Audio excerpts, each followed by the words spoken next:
Halo teman-teman, welcome back di channel Lativianto. Salam sejahtera untuk kalian semua yang sedang menonton konten ini. Semoga kalian sehat-sehat terus, dan yang tidak kalah penting, semoga kalian nanti bisa menyaksikan, menjadi saksi sejarah bagi timnas Indonesia yang bakal bermain di Piala Dunia. Tentu perjalanannya masih panjang, dan karena itulah mari kita beri dukungan penuh begitu, tetap semangat dan memberikan motivasi kepada para pemain timnas kita yang pada bulan Maret nanti bakalan menghadapi tim raksasa Asia lainnya di grup C, yaitu Australia. Timnas kita itu akan menghadapi Australia dan Bahrain pada lanjutan putaran ketiga kualifikasi Piala Dunia 2026 zona Asia, yaitu pada tanggal 20 Maret nanti. Mulai tahun ini teman-teman, terutama sejak melawan Australia nanti di bulan Maret, skuad Garuda akan memasuki era baru bersama pelatih Patrick Kluivert. Pelatih ini digadang-gadang disebut-sebut bakalan membawa perubahan yang signifikan terhadap gaya bermain timnas kita yang selama ini dipegang oleh Shin Tae-yong, maksud saya sebelumnya. Dan beberapa pengamat mengatakan bahwa gaya permainan timnas kita itu agak monoton di era sebelumnya karena lebih sering mengandalkan counter attack. Tetapi di era Patrick Kluivert, permainan timnas Indonesia itu dipercaya bakalan lebih hidup, lebih atraktif, dan bertumpu pada penguasaan bola dan penyerangan. Nah, Patrick Kluivert ini diprediksi begitu, diramal bakalan menerapkan formasi 4-3-3. Sebuah skema yang banyak disukai oleh kebanyakan pelatih dari Belanda. Skema yang sepertinya bakalan membuat permainan timnas kita, timnas merah putih, lebih menyerang dan atraktif. Artinya timnas kita, timnas Indonesia, bakalan proaktif dalam membangun serangan, bukan bertindak reaktif seperti era sebelum-sebelumnya, seperti pertandingan sebelum-sebelumnya, dengan membangun pola serangan counter attack. Dan ini misalnya sebenarnya begitu cukup, bahkan sangat terbukti ketika timnas kita mengalahkan Arab Saudi di Stadion Utama Gelora Bung Karno pada bulan November kemarin. Meskipun begitu teman-teman sekalian, strategi reaktif yaitu counter attack cukup riskan sebenarnya, karena kita benar-benar membutuhkan pemain yang bisa menjadi semacam kartu as begitu. Nah, selain daripada itu, strategi counter attack ini mungkin hanya berhasil pada tim-tim seperti Arab Saudi yang tidak cukup solid setelah ditinggal oleh pelatih sebelumnya, Roberto Mancini. Dan apalagi memang saat itu Arab Saudi menurut saya juga tidak turun dengan skuad terbaiknya. Artinya, strategi counter attack yang dilakukan oleh timnas itu memiliki kelebihan dan kelemahannya sendiri. Dan menurut saya lebih banyak kekurangannya gitu ya, lebih banyak kelemahannya. Dimana yang paling jelas adalah kita tidak bisa mendikte permainan, tidak bisa menguasai bola. Kita hanya menunggu dan terus menunggu. Menunggu kapan waktu yang pas untuk melakukan counter attack. Misalnya, kalau saya ingat waktu menjamu Arab Saudi kemarin di bulan November, setidaknya kita melakukan 3 counter attack efektif. Dan 2 diantaranya, 2 dari 3 berhasil menjadi gol. Nah, berbeda dengan strategi reaktif, strategi proaktif dapat menguasai bola lebih lama dan bisa menyusun atau membangun pola serangan secara lebih sistematis alias terencana, tidak sporadis. Apalagi pelatih timnas Indonesia yang baru, maksud saya, yaitu Patrick Kluivert, itu bukan satu-satunya aktor utama di timnas Indonesia saat ini untuk kemudian membangun strategi proaktif seperti yang saya sebutkan, seperti yang saya bahas barusan. Memang benar bahwa pelatih kepala timnas kita, atau yang kita sebut sebagai manajer biasanya, sebuah istilah di Eropa begitu, adalah Patrick Kluivert. Tetapi dia tidak bekerja sendirian. Sejak awal dikenalkan oleh PSSI, dikabarkan bahwa dia bakalan ditemani atau dibantu oleh Alex Baxter dan kemudian Danny Lanzat. Bisa dilihat dari komposisi ini, Patrick Kluivert ini adalah figur utama yang bakal sering terlihat di depan layar. Dia yang bakalan ngobrol, sering kelihatan atau terlihat ngobrol, berbicara dengan para pemain di luar maupun di dalam lapangan.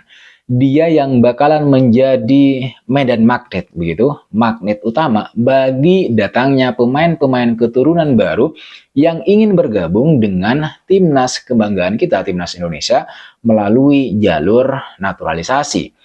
Nah, tetapi di balik layar yang bekerja untuk membangun strategi permainan di atas lapangan, maksud saya adalah Alex Pastur, seorang profesor strategi yang juga bakalan dibantu oleh Danny Lanzard. Tiga orang ini adalah kombinasi yang nyaris sempurna untuk membangun sebuah tim yang kuat. Apalagi kini Patrick Kluivert mendapatkan atau kedatangan asisten pelatih baru, yaitu Gerard Van den Berg. Pertanyaannya sekarang, saat ini, kehadiran Gerard Van den Berg di sisi Patrick Kluivert ini, setelah sebelumnya PSSI juga menunjuk Danny Lanzard dan Alex Pastur sebagai asisten pelatih di skuad timnas, mampukah timnas kita, timnas Indonesia, lolos langsung ke putaran final Piala Dunia 2026 dalam 4 pertandingan tersisa di grup C? Itu pertanyaan besarnya. Jadi setelah beberapa nama asisten pelatih sebelumnya yang sudah diumumkan oleh PSSI, baru-baru ini PSSI kembali mengangkat pelatih asal Belanda, yaitu Gerard Van den Berg, sebagai asisten pelatih dari Patrick Kluivert. Asisten pelatih tersebut sudah berusia, sudah cukup tua sebenarnya, 60 tahun, dan ditunjuk untuk menukangi timnas Indonesia usia 23 tahun, sekaligus merangkap asisten pelatih bagi Patrick Kluivert. Nah, kehadiran Gerard Van den Berg ini semakin mengentalkan nuansa Belanda di skuad Garuda, di skuad Merah Putih dalam misi menggebrak pentas sepak bola dunia nanti di Piala Dunia. Gerard Van den Berg ini memiliki masa lalu yang sebenarnya cukup mentereng, bahkan sangat mentereng. Dia pernah memperkuat Ajax dan PSV, dua klub yang telah melambungkan namanya di sepak bola. Bersama dua klub tersebut, dia memenangkan banyak trofi di kasta tertinggi Belanda, yaitu Eredivisie. Ex-winger kelahiran 5 Maret tahun 1964 tersebut juga dikenang sebagai sosok yang sangat berjasa di balik kesuksesan timnas Belanda ketika memenangkan Piala Eropa tahun 1988. Jadi sebenarnya sangat bagus figurnya begitu. Dia masuk starting 11 saat itu, andalan Rinus Michels bersama legenda kenamaan Belanda. 3 di antaranya yang paling fenomenal di Belanda saat itu adalah Ruud Gullit, kemudian Frank Rijkaard, dan Marco van Basten. Kini dengan kehadiran Gerard Van den Berg di sisi Patrick Kluivert, kembali lagi pertanyaannya, mampukah timnas kita, timnas Indonesia, lolos langsung ke final Piala Dunia atau ke putaran final Piala Dunia 2026? Ini bukan pertanyaan yang mudah untuk dijawab. Yang pasti Patrick Kluivert merasa senang begitu dengan kehadiran atau kedatangan dari Gerard Van den Berg ini. Selain kaya pengalaman baik sebagai pemain maupun juga sebagai pelatih, Gerard Van den Berg ini menurut Patrick Kluivert sudah satu visi dengannya. Menurut dia, berkolaborasi dengan rekan yang berpikiran sama seperti Gerard Van den Berg itu sangat penting untuk mencapai visi bersama di timnas Indonesia di kualifikasi Piala Dunia. Gerard Van den Berg ini sebelum bergabung dengan Indonesia pernah menukangi sejumlah klub di Eropa. Di antaranya adalah PSV Youth, kemudian 1860 Munich, dan FC Eindhoven. Misi yang diemban oleh Patrick Kluivert dengan trio asisten pelatih asal Belanda begitu, jelas tidak enteng, tidak mudah, mengingat 2 laga berat sudah menanti mereka di depan, yaitu di bulan Maret nanti. Pada tanggal 20 Maret, timnas bakalan kembali melakoni laga lanjutan grup C putaran yang ketiga kualifikasi Piala Dunia 2026 zona Asia melawan Australia di Sydney Football Stadium.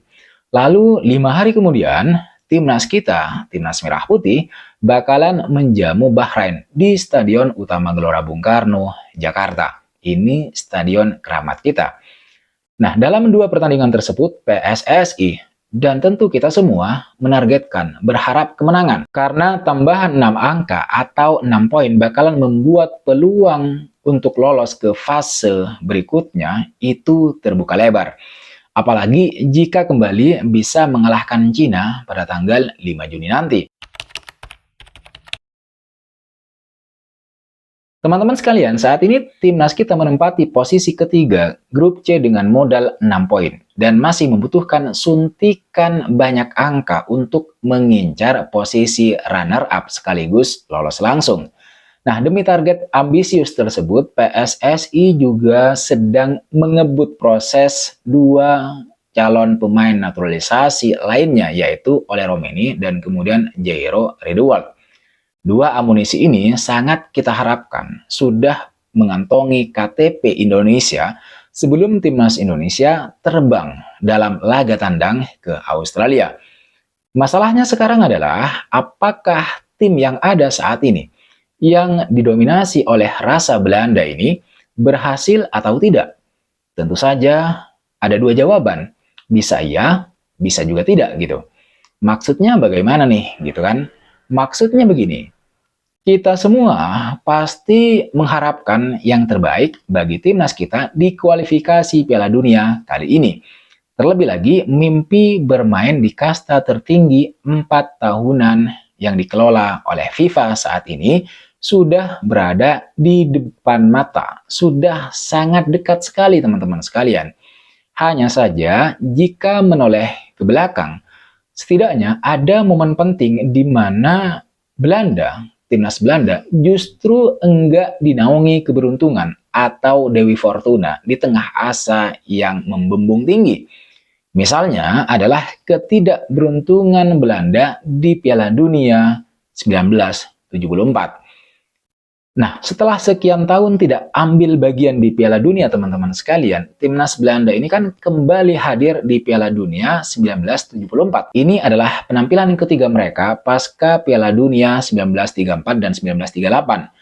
Digelar di Jerman Barat, Belanda datang dengan semua pemain terbaik mereka, termasuk sang pangeran Johan Cruyff, serta pelatih legendaris Rinus Michels. Johan Cruyff dan kawan-kawan tampil perkasa saat itu, juga sangat memesona. Di final, mereka sudah ditunggu oleh tuan rumah Jerman Barat. Belanda jelas lebih dijagokan.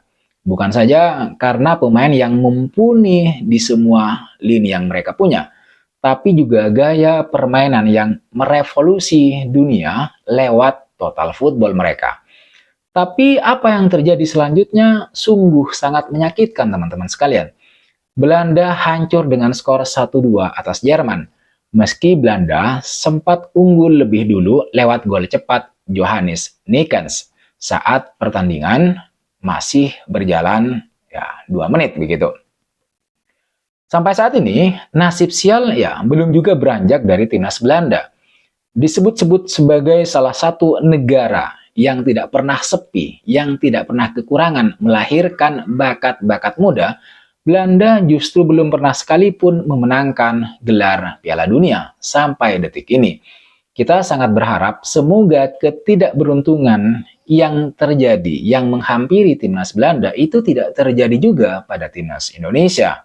Karena saat ini, dengan revolusi yang dilakukan besar-besaran oleh PSSI, dengan misalnya mendatangkan tim pelatih besar-besaran juga dari Belanda, kita sangat berharap bahwa timnas Indonesia bisa menembus putaran final Piala Dunia 2026.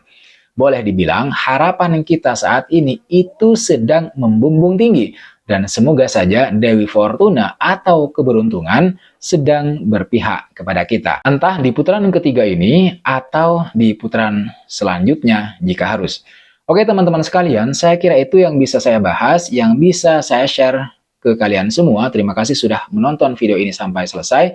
Terima kasih juga buat kalian yang sudah subscribe, yang sudah memberikan komentar, kritik, serta masukannya. Jangan lupa like, komen, dan subscribe, nyalakan notifnya. I'll see you on the next video.